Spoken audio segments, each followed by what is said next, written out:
Hey guys, how's it going? It's Rob Sutton. Are you looking to track your car, your dog, or maybe that teenager that might be lying to you about where they're going on Saturday night?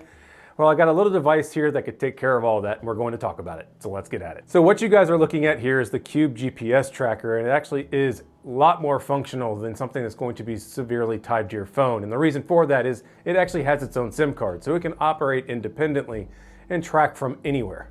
All right, guys, so to actually give you more of a real world experience about how this thing actually works, we're gonna go ahead and jump in the truck right here. I'm gonna drive around a little bit, make a couple stops, get some lunch, and show you how the actual location history works and the alerts that actually show up on your phone when you set up the geofencing. So here we are out around my house. I've got the GPS tracker all charged up, but we also have the direct connection for the car hookup so it could be constant powered. So really all you have to do is put it up to a source and plug it in. Now I have this kind of just loosely out here right now. I'll put in a better install later, but for the purposes of this video, I wanted you to see how easy it is to just plug it in. Now, if you actually want to plug this in even easier and you don't worry about it being seen, there is an OBD2 plug if you don't want to have to go through the firewall or find a power source inside the car. So now that we've got it all plugged up, let's go for a drive and you can actually see how the app works in practice. Now that we're out driving around, Cube actually recommends that you have this GPS tracker ping as a source every minute when you're out driving or it's within your car. And the reason for that is if you have it hooked up to a constant power source, you're really not worried about the battery draining down. So the more data you get, the better.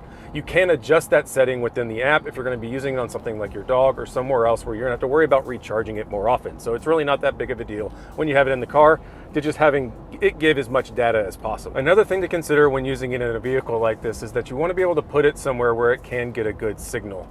They do have some recommendations that I'll actually show you that are in the book itself. So one of the cool things to mention about this GPS tracker is it actually uses several different signals to triangulate your position. You have the SIM card with the data connection.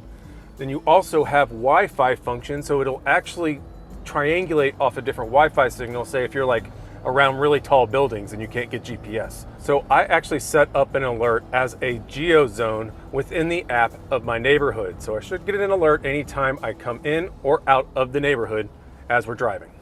And that, as you can see, F250 has left the neighborhood. So another cool feature of this GPS tracker is that you can actually do live tracking.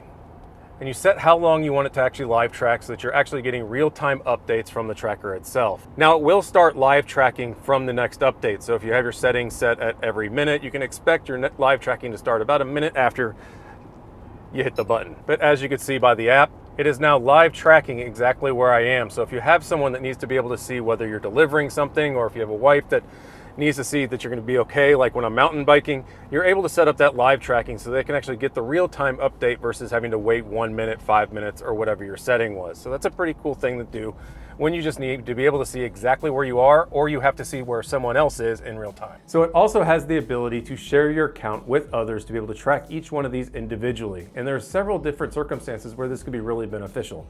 One, I can give this account to my wife and she can see where I'm going within the car and when I'm going to be home.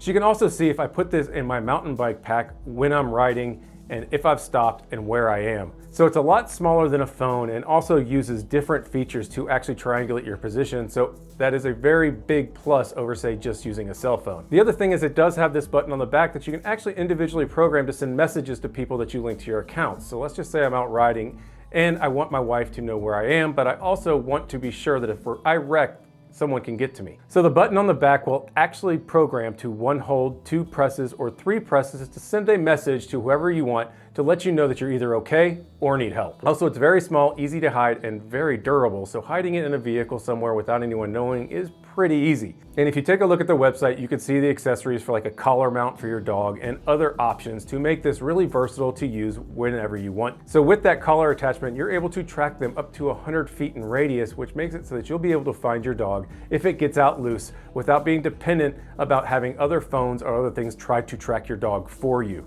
Especially if you have woods around your area, this would be really invaluable as it is independent of relying on anyone else's service. The other cool feature with this is that it actually takes an entire history of where it's been. So you can track down exactly where this tracker has been over time.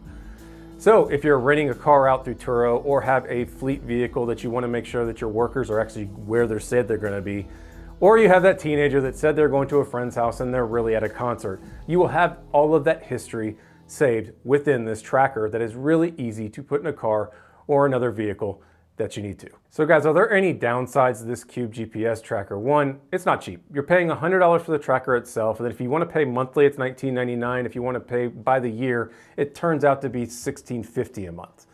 And the reason for that is you actually do have a SIM card in here because it independently works outside of your phone or any other device that it has to be dependent on. So you are paying for a service. Now, when it comes to things like your dogs and other objects that might be running around in the woods, that is a huge plus because it's not reliant on other people's phones to actually tell you where your object is. So guys, there are a lot of little cool ideas that I could come up with this, and it's really all about protecting your assets. It's either your kids, your pets, or your cars, boats, motorcycles, or anything else you love. So I want to hear what you think. Is this something you could see yourself using and actually finding a lot of benefit from? Hit up the comment section below and let me know. If you like this video, please give it a thumbs up. Consider subscribing to Rob Sutton for more videos like this in the future. And until then, on to the next one. Thanks guys, see ya.